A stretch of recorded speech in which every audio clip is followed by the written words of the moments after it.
Alright, at the bus again. Show you what I've been doing so far. Today is March 16th, I believe. Give you kind of a heads up here. So, a couple things I have to do in order to remove the engine. I know I didn't get very far last time I was doing it, so I'll kind of give you a rundown of what I am working on now. I have to get this elbow for the air intake off. So this is where it hooks into, and then there's the air canisters. This has to come off. And actually looking at it there, if you can kind of see there, the elbow right here, it's all been broken and taped over, so it is actually kind of cracked. So I got to see if I can find a replacement for that. But that's got to come off. I may need to disconnect this coolant line that runs in front of it to get it off, but I'll see what I can do. It's already cracked, so I'm debating whether or not just to pull it off anyway, maybe crack it more to get it off, because I'll need a replacement one or come up with another solution. Kind of doubt they make replacements, but we'll see what we can find. There's also a hole right there. Not that it's a big deal, because there's a huge hole up front. Some of the other things I'm doing, so you actually have down here your lower radiator hose that goes to the radiator. That goes into the engine. There's a engine there. There's a line that goes down, kind of follows the bottom of the cradle, and it comes up right there. Just kind of attaches there, goes up, and then there's a needle valve there to shut it off. So what I've done, I've taken off the hose clamp around there. I'm working on getting this hard line off from inside this soft line. So that's for that one. There is no shut off on the hard line side, so I will probably get some coolant falling out of that one, but there is a shut off for the soft line right before there's a needle valve. And actually I got lucky, none of my needle valves were stuck, so I turned them all clockwise to shut them off. Hopefully that's the right way. I'll find out here shortly. But they were all there. I was able to turn them all, so did have to cut a couple wires. There's one there that went to this. I'm not sure exactly what it is. I have a lot of investigating to do. There's another wire over by the Emp Connectors. Here's another needle valve for the coolant system that goes up front to the heater. So there's a needle valve there that goes down to the pump. That goes over to a soft line. Let me actually come around here. I'll show you from the side of the bus. I slid that out of the way. But that comes around here, and that soft line goes up, and there's another needle valve. This one again, turn it clockwise to shut it off. Hopefully that's the correct way, and then that goes into the bus. Some of the things I have to take off, I've got my lines for my starter that are sitting there. One of them, as you can see, goes down, up, and up there. And that actually goes into my battery box, so I gotta figure out what that goes to and if I need to take it off here, if there's another disconnect. Otherwise there is a disconnect on the bulkhead, on the firewall there.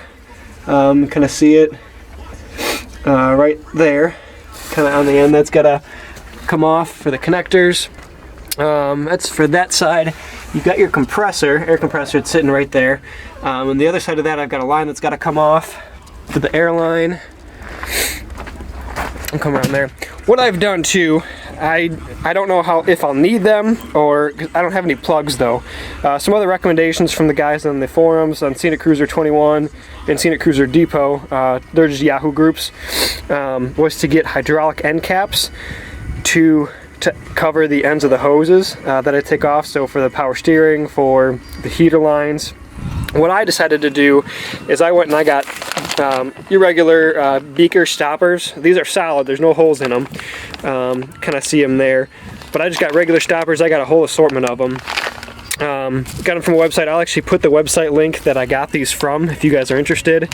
For some of the smaller ones, they were 50 cents each. I got about 8 each of all of them. And then the bigger ones, they kind of slowly go up from there in pricing. But I got an assortment of them just because I didn't know what I need. And I need to plug off. So the power steering, lines, the heater lines with the coolant in there, and also the fuel lines. So I got to show you that here as well. The company that I got these from, I believe, was the Widget Manufacturing Company. And again, like I said, I'll put a link on YouTube here for that. On this side of the bus, what I have done, you got the AMP connectors, the amp connectors there. They plug in there. They're supposed to have a threaded end on the one end, which the farther back one does.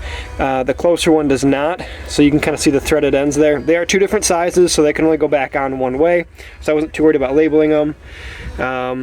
Yeah, one of the other previous owners had crimped something in there. It actually goes to this red wire here. I got to figure out what that goes to as well. And hopefully I don't need to disassemble some of these other wires that are here. Hopefully those all go to something on the engine. If not, I'll have to cut those, label them what they are so they get back to where they need to go. Here's the air compressor line, this one, and I will disconnect it at the bolts there at the end. There's two, one on each side. That'll get taken off. And then that line will be free. The throttle is off. Here's the throttle. What it basically is, there's a cotter pin in there, some washers, and that sits right on here. So this is your throttle linkage. This actually goes across. There's a pull in there, and that then triggers your throttle on the other side of the intake manifold right there. So that's what I got so far. I do have to, you've got your oil regulator, I believe, or a gauge for it. There's a line that goes there, around, and up there, attaches to the engine. That I gotta take off and cap, so I'll probably use my my beaker stoppers that I got for that. And I believe you've got your two power steering filters there, one there, one there, and I believe that line I've got to take off, so I'll be working on that. That's it for now. You can kind of see I've got my dolly under here. I need literally like maybe about a 1/4 inch more clearance, and that'll be fine. The other sides, I've got enough clearance on that side, so I'll probably jack up the tires just a little bit more. I did learn the way that I was jacking up the tires is not the correct way. It was kind of scary when the bus did fall on me. My previous video, if you fast forward to 40-minute mark for the Scenicruiser engine removal prep 1, fast forward to the 40-minute mark, you'll see the bus actually shift about 4 to 5 inches towards the driver's side with me under it. It was a little scary, but the proper way to jack up the bus, there's a jack point there. As you can see, I got my dolly there, but there's a jack point, the rearmost, behind the tag axle. There's also one on the other side that you use to jack up the bus. There is also a way where you can basically run a chain from where the suspension support is to an axle. There's actually a hook mark, and that way when you jack up the bus, it will also bring the axle up along with it. You can just use chain for that. So I got to jack up this side just a little bit more. Looks like that side sank down a little bit with the rain that we had. It is about 35 degrees out. Like I said, it is the weekend. It's Saturday, March 16th, I believe it is. But I'll update you here when I have a little bit more. Again, here's a shot of the bus. I'll keep going. All right, quick update. I was able to get the elbow off the intake. Here it is. Like I said, it was cut a little bit. So this is on the engine side. There's a hole right there. Looks like somebody tried to tape over it. But I was able to get it off, and I actually got it off without removing the upper radiator hose. So what I did, I loosened up the hose clamp that was there, and also the one that was over here, and then I basically just bent this down. I did verify there was no coolant in that hose, and what I did, I just literally just attached it to the trailer hitch and then put a ratchet strap on it to angle this down, and that gave me just enough leverage to get that out with the cut that was in it. And that works. So there's your intake, and then there is where your filters go. So there's two on either side, and those are still, mine are still oil filled. So I may do a conversion later on to do just dry filters, but that's what I have for right now. So you can kind of see the intake there. Yep, so that's that. Again, here's one of the heater lines. I'm working on getting that one off. This one is off. I don't know if this is the upper one or whatever, but needle valve shut off again. And like I said, I used the beaker stoppers. There's a number 6 on the line that goes to the bus, and then there's a number 4 at the end of this one. that goes to the hard line that connects to the engine. So again, just an update. I'll update once I get a little bit farther. And actually, you can probably see, got my dog in the bus there. That's Gizmo. He was outside for a little bit, but he started getting cold, so I put him in there. All right, we'll keep going. All right, so another quick update here. It's getting closer to 6:30 on March 16th. I'll be probably packing it up for tonight and then coming back out here tomorrow on Sunday. Yeah, I know, spend my St. Patrick's Day working on the bus, but that's all right. I guess I will be celebrating with some green, the green of the engine. All right, that was lame, but give me credit. Anyway, so some of the things I've done, like I showed you before, I've got the one heater line there capped off with those beaker stoppers. I got the other one as well. We've got a number 8 beaker stopper in there, and then a number 7 on that end. I don't know if these are helping you out or not, but I'm just gonna talk about them anyway. I did disconnect. There's a square thing that I believe this is our positive ground that goes into. There was one that was on there that is now sitting here.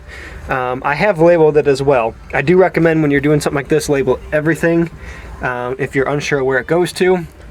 Sorry, I know it's kind of dark. I did also disconnect the line there on the bulkhead. That goes to the starter. So I think we're good with that one. Let's see, what else have I done?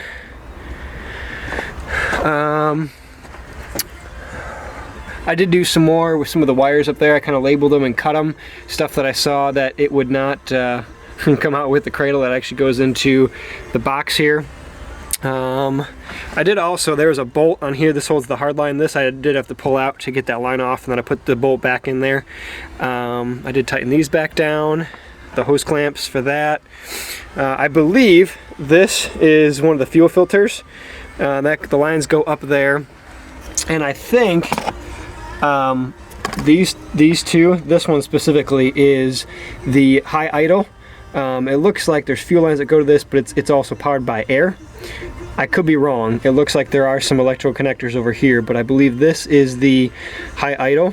It looks like it integrates with your throttle that's over here.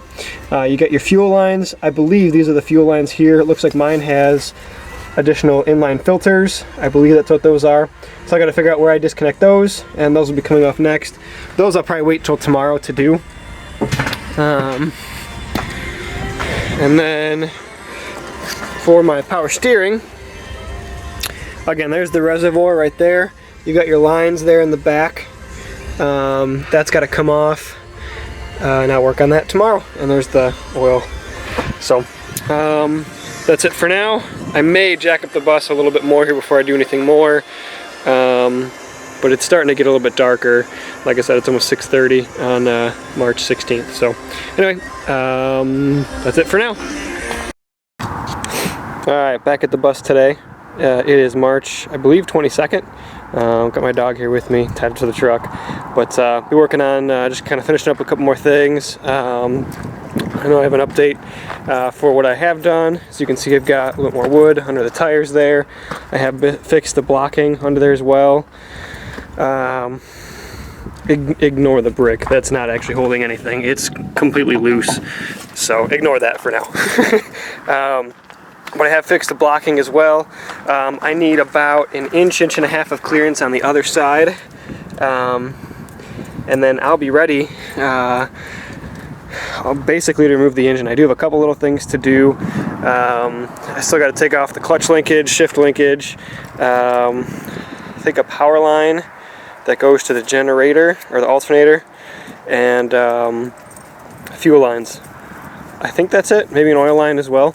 But I'll update you here as I go. I'm just going to kind of set this down and do a time lapse.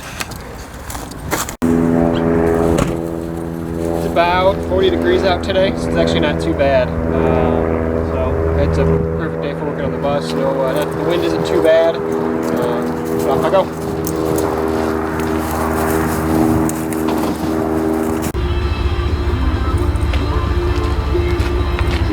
Alright, let me give you an update here on what I've done so far. Just more so under the bus. So, what I have done Okay, so there's the transmission. Those two, they kind of got like a little orange reddish tint to them. That is your shift linkage. So there's a bar that comes down, and they are actually sitting right there. They've got a cotter pin through them, and then just basically just pull the cotter pin out, pull the pin, and they're disconnected. So there's that, and you also have here your clutch linkage, which sits there. I actually have it kind of going through the bulkhead there, but that actually attaches up top. I know it's kind of hard to see there. Same thing, just a cotter pin and a pin that you're able to push through. So those are off. I don't believe I actually have any electrical connectors to take off for the generator because that was all on the bulkhead, which is over here. So that, okay, so that connector right there in the bulkhead, that comes from the starter, but the one from the generator actually comes through the bulkhead and attaches to the starter right here. And then that goes to the bulkhead. The other electrical line is this one, and this attaches to there. What that was initially supposed to attach to, I'm unsure, but it has been disconnected. Again, there's the lines for my heater plugged with the beaker stops, and actually looks pretty good. I haven't had any leaks yet from that. A little bit, but earlier. That's all been taken care of. There's another one. What do I have left? Just stuff on the engine. I have fuel lines to remove. I have the height that I need, so we're good as far as height goes. I had to jack it up a little bit more, but I've got the oil regulator. I've got to take the line off of that, which is this line that runs into the engine. I sprayed it with some WD-40. I have my fuel lines, and this is on the driver's side of the engine. Fuel lines there. That's actually a newer line, but those two on that side will come off. Again, sprayed those WD-40, and then I have my power steering reservoir. That line's got to come off, and also I've got two air lines. There's this big hose. There's two bolts on the end, either end, and this one has to come off as well. And I think that's it. I may have one more for power steering. I believe I do actually. I think it's this one. It's that one. So I gotta take that off from there. So I'll keep working on that, and we should have the engine pulled here momentarily.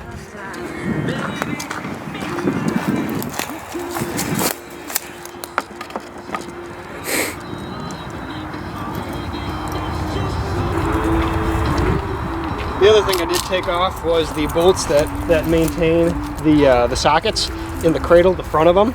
So they look like this once they're off. So they go through just to hold it on. Gravity holds it in, but these are just to secure it a little bit more. There's one in the front corner, just past the jack that I have, and then one on the other side of the cradle. So once I get that pulled out, I'll show you where these actually do go.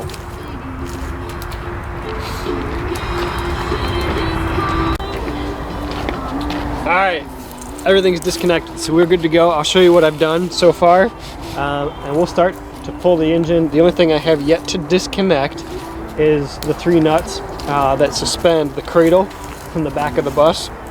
So, but I'll show you all the lines and everything that I've disconnected. We're good, so which is awesome.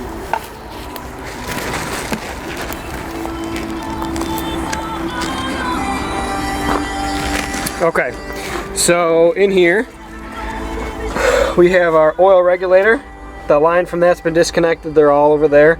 We have our lower power steering coolant line disconnected and plugged. Both of those are plugged.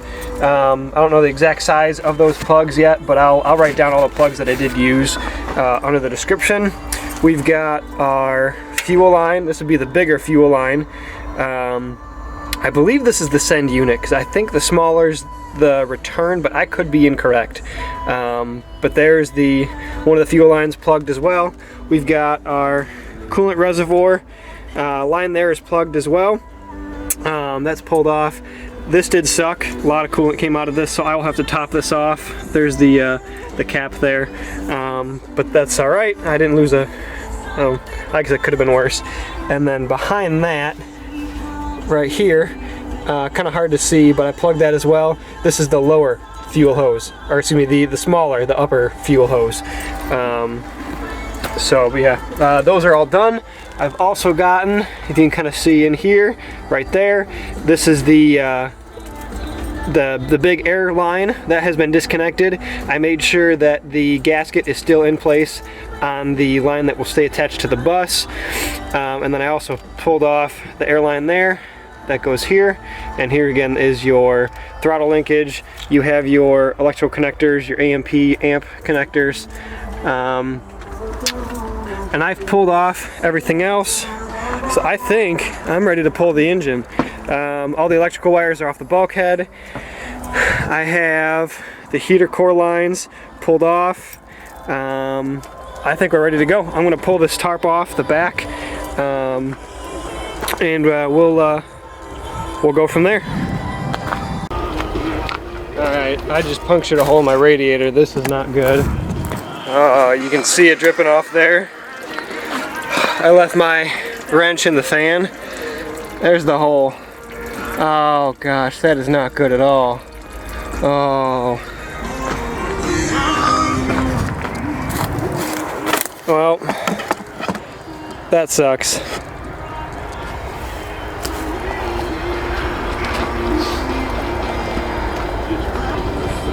Alright, that sucks. I gotta figure out how to repair a radiator now. It's still leaking. I slowed it down a little bit with some of those stoppers. I cut it to fit in the hole that I punctured.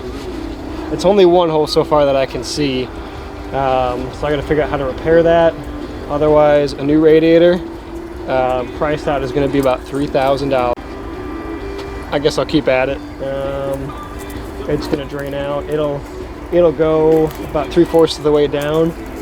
Because where the hole was, I was an idiot and left my wrench sitting on the fan, so when I went to close it, it punctured a hole. So, well, I'll keep going.